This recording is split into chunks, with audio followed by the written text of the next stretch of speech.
एक गांव में प्रेमचंद नाम का एक किसान रहता था। वह बहुत ही चतुर था तथा बहुत ही मेहनती, ईमानदार और दयालु था। अपनी मेहनत और चतुराई से वह धीरे धीरे काफ़ी संपन्न हो गया था। प्रेमचंद के बढ़ते हुए धन पर गांव के 4 चोरों की निगाह पड़ गई। वे उसके धन को उड़ाने की योजना बनाने लगे। एक रात चारों चोर प्रेमचंद के घर पहुंचे और चुपचाप सेंध लगाने लगे। सेंध लगाकर जब वह घर के भीतर पहुंचे, प्रेमचंद उन्हें अपनी तिजोरी के निकट सोता हुआ दिखाई दिया। इस पर चोरों के सरदार ने धीरे से कहा, ओहो, यह तो यहीं सोया पड़ा है। यदि हमने तिजोरी तोड़ने की कोशिश की तो यह जाग जाएगा। उसके दूसरे साथियों ने कहा, हाँ चलो लौट चलें, फिर कभी मौका देखेंगे। वे जिस खामोशी से आए थे उसी खामोशी से वापस लौट चले गए। परंतु जब वह उस कमरे से गुजर रहे थे, वहाँ अनाज की भरी बोरियां रखी हुई थी। तो सरदार ने कहा, क्या विचार है दोस्तों, क्यों ना आज इन्हीं से काम चलाया जाए। उसके बाकी साथियों ने कहा, ठीक कहते हो, खाली हाथ लौटने से तो यही अच्छा है। तभी उनका एक साथी कुछ सोचता हुआ लेकिन भाइयों, यह तो सोच लो कि इन बड़ी बड़ी बोरियों को रखेंगे कहाँ। कहीं प्रेमचंद ने पूरे गांव की तलाशी ले ली तो। इस पर सरदार ने कहा, अरे यार, तुम तो पूरे बेवकूफ़ हो, भला घर में रखने की क्या ज़रूरत है। यहीं से सीधा बाजार ले चलेंगे और इन्हें बेच डालेंगे। यही विचार कर सब ने एक एक बोरी उठा ली और बाजार की ओर चल पड़े। लेकिन वे चारों इस बात से बेखबर थे कि प्रेमचंद को उनकी भनक घर में सेंध लगाते समय ही हो गई थी और वह उनकी योजना भी सुन चुका था। अब वह उनका चुपचाप पीछा कर रहा था। बाजार पहुंचते पहुंचते पौ फटने लगी थी, अतः बाजार में चहल पहल सी होने लगी। फिर जब प्रेमचंद ने देखा कि चारों चोर एक दुकान के सामने पहुंच चुके हैं और अनाज का मोल भाव करने ही वाले हैं, तो वह पीछे से चिल्ला उठा, अरे भाइयों, कहाँ तक ढोए ले जाओगे? थक गए होगे, बस यहीं पर बोरियों को रख दो और जाओ। चोरों ने जब पीछे मुड़कर देखा तो उनके होश उड़ गए और पकड़े जाने के डर से उन्होंने बोरियों को वहीं पर पटक कर झटपट भाग खड़े हुए। फिर प्रेमचंद ने उसी दुकानदार को उचित दाम पर चारों अनाज की बोरियों को बेच दिया और खुशी खुशी रुपए लेकर वापस घर चला आया। इस हार से चोर बुरी तरह से चिढ़ गए थे और वे प्रेमचंद को बर्बाद करने की योजना बनाने लगे। कुछ दिनों के बाद वे चारों चोर फिर सेंध लगाने के लिए प्रेमचंद के घर पहुंचे। लेकिन चोरों के सेंध लगाने की आवाज से एक कमरे में सोए प्रेमचंद की आंख अब की बार फिर खुल गई। आवाज का पता लगाने के लिए जब प्रेमचंद ने खिड़की से बाहर झांका तो उसका माथा ठनक गया। वह उन चारों को पहचान गया। ये वही चोर थे। मन ही मन उन्हें मजा चखाने के लिए एक योजना बना ली। उसने तुरंत ही अपनी पत्नी को जगाया और उसे कुछ समझाने लगा। इसके बाद दोनों सोने का बहाना करके चारपाई पर लेट गई। चारों चोर घर में घुसकर उस कमरे के दरवाजे पर पहुंचे जहां प्रेमचंद और उसकी पत्नी सोए हुए थे। सरदार उन्हें सोता देख धीरे से अपने साथियों से बोला, शुक्र है आज वे तिजोरी वाले कमरे में नहीं सोए हैं। हमें आहिस्ता से इस कमरे से होकर तिजोरी वाले कमरे में पहुंचना है।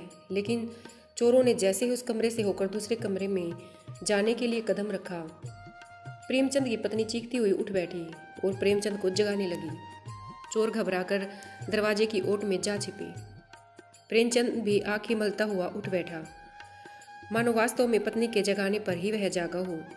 उठते ही प्रेमचंद ने अपनी पत्नी से पूछा, क्या हुआ भाग्यवान, कितना सुंदर सपना देख रहा था, तुमने सब चौपट कर दिया। पत्नी बोली, अजी अभी चौपट हुआ नहीं है, लेकिन हो जरूर जाएगा यदि मेरा भयानक सपना सच हो गया तो। प्रेमचंद बोला, भयानक सपना? कैसा भयानक सपना? पत्नी कहती है कि अजी मैंने सपने में देखा कि कुछ चोर हमारा सारा धन चुरा कर ले जा रहे हैं। जल्दी से सारा धन तिजोरी से निकाल कर कहीं छुपा दो, कहीं सच में चोर आ टपके तो। सुनकर प्रेमचंद हंसता हुआ बोला, अरे भाग्यवान, तू चिंता मत कर, मैंने पहले इसी डर से तिजोरी से सारा धन जेवर निकाल कर बगीचे के कुएं में डाल दिया है। पता नहीं कब चोर आ टपकते और चुरा ले जाते। सुनकर पत्नी खुश हो उठी और इसके बाद दोनों फिर से अपनी जगह लेट गई। दरवाजे के पीछे खड़े उनकी बातें सुन रहे चोरों की खुशी का ठिकाना न रहा। चोरों के सरदार ने खुशी से झूमते हुए कहा, चलो यह भी अच्छा हुआ, अब हमें तिजोरी नहीं तोड़नी पड़ेगी। चलो सब कुएं पर चलते हैं। बहुत चालाक बनता था, अब सुबह पता चलेगा। फिर से चुपके चुपके वे कुएं के पास चले गए और कुएं में रस्सी डालकर वे चारों नीचे उतरने लगे। लेकिन उन बेचारों को क्या मालूम था कि उस सूखे कुएं में असंख्य मधुमक्खियों ने अपना घर बना रखा है और प्रेमचंद ने जानबूझकर मजा चखाने के लिए उन्हें वहां भेजा है। जैसे ही वे कुएं के भीतर उतरे, अपनी शांति भंग होता देख मधुमक्खियों ने उन्हें अपना शिकार बनाना शुरू कर दिया।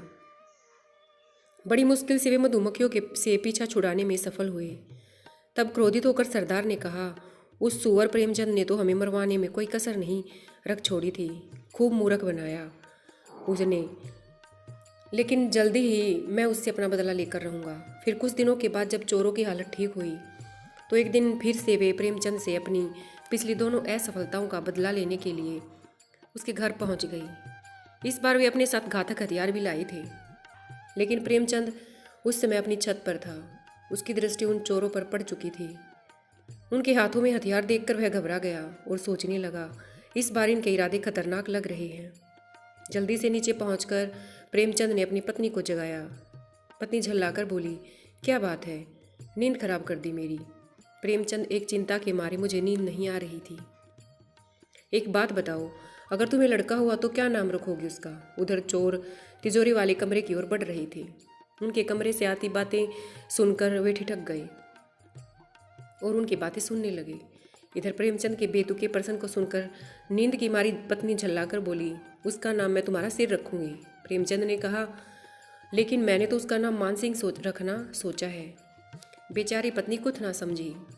वह उन्नींदे सी बोली, ठीक है, मानसिंह ही रख लेना, अब तो सो जाओ। प्रेमचंद ने फिर कहा, सोऊं कैसे भाग्यवान, अभी तो मुझे दूसरे लड़के का नाम भी तो सोचना है। बताओ उसका क्या नाम रखोगी? दूसरे लड़के का। पत्नी फिर से गुस्से में बोली, चोर रखूंगी उसका नाम, चोर रख लेना। सुनकर प्रेमचंद खुश होकर बोला, वाह क्या नाम सजाया है, पहले तो मानसिंह, दूसरे का नाम चोर। फिर प्रेमचंद प्रसन्नता भरे स्वर से आगे बोला, अच्छा एक बात बताओ, अगर वे दोनों चले गए और हमारी तबीयत खराब हो तो उन्हें कैसे बुलाओगे? पत्नी ने इस पर कहा, मैं उन्हें किसी तरह जाकर बुला लाऊंगी। तब प्रेमचंद ने डांटते हुए कहा, गलत, मैं तो उन्हें यहीं से इस तरह चिल्लाकर पुकारूंगा। यह कहकर प्रेमचंद जोर जोर से चिल्लाने लगा, मानसिंह रे, चोर रे, जल्दी आओ रे। वास्तव में प्रेमचंद के घर के पड़ोस में मानसिंह नाम का एक पहलवान रहता था। प्रेमचंद की आवाज़ सुनकर उसकी नींद टूट गई। मानसिंह ने सुना तो बोला, अरे यह तो प्रेमचंद की आवाज़ है,